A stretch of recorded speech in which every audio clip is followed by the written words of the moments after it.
The Inside Network in brief. Welcome to Blair Reid, Senior Portfolio Manager at Bluebay Asset Management for multi-asset and income. Good morning, Laurence. How are you? Very well. So you've had a little chance to reflect with the whole team on the activity, a really successful event over in Queenstown, our Investment Leaders Forum. What were some of the learnings that your team was able to take and yourself from the conversations that were happening from a really rich, diverse cohort of advisors, consultants, and academics across the wealth management in Australia and in New Zealand? I think my takeaway, Laurence, was, which is true in investment markets as well, is the spectrum of different views at this juncture. And what is quite clear is the global economy has gone from a very low rate environment for a long time to very sharply a high rate environment. And quite rightly, I think a lot of advisors, investors, asset managers like us are reflecting on that and thinking about what is the best place to be in markets for that next decade. So I do see quite a pivot here for a lot of investors, not necessarily fundamentally changing everything, but certainly changing the mix that they have, and reflecting on some of those conversations. I think changing that mix and how to change it and what to get exposure to was really a key takeaway for me in terms of that, as you said, that spectrum of views across a large group of people. It's incumbent on me to ask then what your view would be the next 12 months, setting us up for a decade that's potentially quite different. Well, I am biased. Working as a bond manager, I have a certain lens, and certainly part of the presentation I made was about trying to orientate more people towards the bond market. I mean, it's called fixed income for a reason. For a long time, there wasn't a lot of income in fixed income, so that made it a little bit tough. And today it's very different. And I think for investors, I think the thing to reflect on is if you just look at cash rates, you've got cash rates that are now much, much higher than they've been in a long time. For some investors, that'll be enough.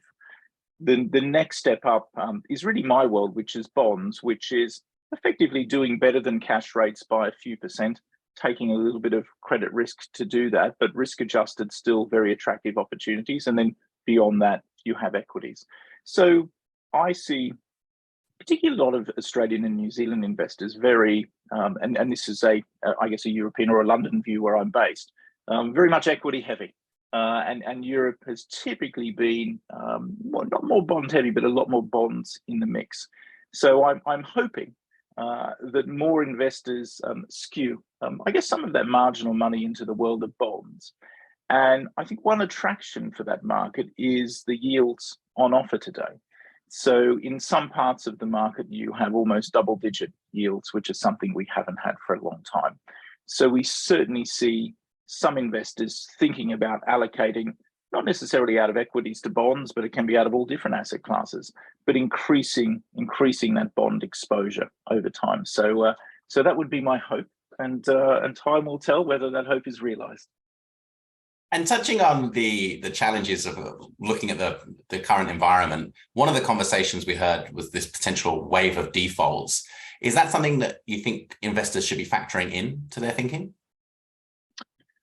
So in the world of credit or the world of bonds, there is very safe bonds, AA, AAA, etc., all the way down the spectrum. So you have a whole panoply of risks. Certainly for some bonds with their very lowest credit rating, there are risks of some defaults, but it is certainly not my, or I think many investors' expectations that we're about to see a wave of defaults. Now, if you'd asked me at the very beginning of this year, would I expect a recession? Would I expect things to be tougher by the mid-year point? The answer would be yes, and I think that's true of nearly all economists. So what is different perhaps this time is, despite an extremely sharp rise in rates, the resilience of the consumer, the fullness and richness of the labour market, and that just hasn't translated generally into a lot of defaults. So will some defaults come? They will. That's probably a story. That's an interview for probably 2024, I suspect, and maybe even pushing into 2025. In the very short run, if we look at something like the US, there's not an awful, we think about in bonds wall of maturity. When do these issuers have to come back and borrow? That's typically a pinch point of problems. But luckily for a lot of them, that point of borrowing is a couple of years off. So a lot of these problems are stored up perhaps for the future, but it depends what happens in something like the US economy. And I think the US economy is certainly the bellwether of what everybody looks at. And it's a very open question at the moment whether 5.5% in terms of rates is enough to get inflation back to 2%. And monetary policy operates with, unfortunately, a very, very uncertain lag. And our perspective is we wouldn't be surprised if inflation does get stuck in the 3 to 4% range, so struggles to get back down to that 2. And that could mean rates at 6. And so in that circumstance, you probably would see a few more companies perhaps default there. But for the Fed, they're going to be under pressure, coming up to an election year, not to tip the economy into recession. So perhaps the most likely scenario these days is US rates remain unchanged for perhaps 12 months. That won't lead to that wall of defaults. I think you're probably going to have to see unemployment probably higher than 4.5%, inflation less than 3%, to get rate cuts in the US, and that perhaps is a long way off. So a long rambling answer. Apologies to your question, but there's a lot that really feeds into whether you're actually going to see any meaningful pickup in defaults or not. No, great answer. And we're interested as well about that resilience. A lot of investors, through their advisor, are looking to make sure that in retirement they have steady income. What are some of the characteristics that go into building a resilient portfolio?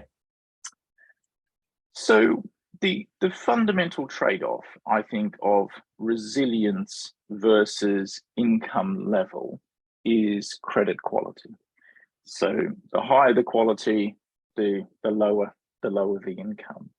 And I think for investors, it's really striking that balance between how much income can I get without incrementally taking a lot of risk, a lot of credit risk. And different investors approach it in a different way. And again, my lens that I look through is, we manage income type products across the credit quality spectrum. The sweet spot, I think, is really just on the edge of investment grade. So often BB plus for those familiar with credit ratings, BBB minus is the end of investment grade, ever so slightly down one BB plus is where you tend to get quite a big pickup in yields, but you don't get a tremendous pickup in probability of default. So that's the type of place where you can typically achieve something like cash +4, cash +5 in terms of those types of yields you can get. And that's, I think, an attractive place to be. But in terms of that portfolio and how we've approached it this year, we've gone up in credit quality. So in a world that's a little bit more uncertain, that kind of long-term average of just outside investment grade, ourselves, I suspect other investors as well, have typically moved up into the investment grade space, just in case. So it does cost you a little bit of yield, but it adds to that level of safety. And I think what investors want overall, if you do think about the very long term and no one knows what the future holds, ultimately you just want a portfolio or an approach that somehow builds in flexibility to change. We don't know what's going to happen in 3 months. We don't know what's going to happen in a year.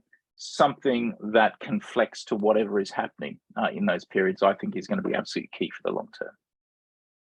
So we've had a couple of weeks to digest all of the conversations. What would you hope when people reflect on your contribution, Blair, was their key takeaway from your insights? So my hope would be just that they thought about income, the levels of income, how to get income. It's very common in many markets, including Australia, to seek income from equities, from dividends. And if we look at how dividend rates have changed over the past decade, they're broadly unchanged. If you look at how the returns or coupon from or income from bonds has changed over the past decade, it's changed a lot. So what we would say is, if you look at a bond, whether it's from a company or a government, they effectively have to pay you the cash flows unless they default. And we call it contractual cash flows. Dividends are not contractual. So I think for investors wanting some surety or some certainty about that future income, I'm not saying replace the equities or not seek dividends from equities, but having some part of the portfolio where you actually know what the cash flows are coming in. I think as more and more people retire and the baby boomers move through and there's more demand for income, I can see that playing a more meaningful part in investors' portfolios than perhaps it has hitherto. Well, there's a lot happening, and as you've touched on, I think the conversation will be different in 2024. So we hope we can host you again and get your insights then.